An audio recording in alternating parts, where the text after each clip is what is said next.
It's no secret New Mexico has a big problem with alcohol. Now there's a push to up the prices on the cheap booze that a lot of alcoholics buy. News 13's Kim Holland shows you why some people think the plan just may work in tonight's special assignment. A drunk driver. His blood alcohol level was 0.469. Barreling down Interstate 40. 6 times the legal limit. Going 100 miles an hour. The drunk was going the wrong way near Tucumcari east of Albuquerque when he crashed head-on into JT and Lucille Boydston. It was a horrific crash. That was 1988, and the couple's son-in-law says behaviors haven't changed much. What happened to us and our family 26 years ago, it's still happening now. The drunk driver who killed Richard Woodward's in-laws consumed a lot of booze that day.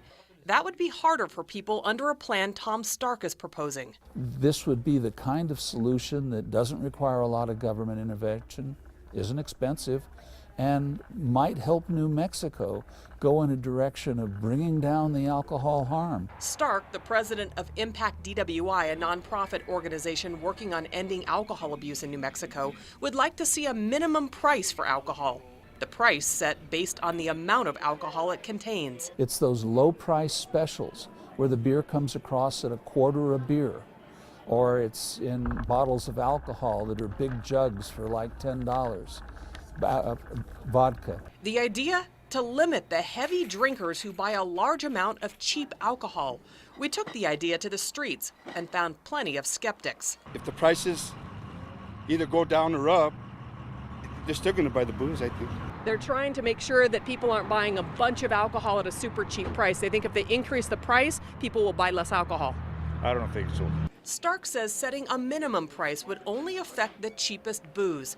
For the average buyer, the proposal would have no impact whatsoever. All the alcohol sold in bars, restaurants, already is well above any minimum price that would be set. The idea came from Scotland and certain provinces in Canada, where minimum pricing for alcohol works. Studies have shown DWIs, overdoses, and alcohol-related diseases have dropped.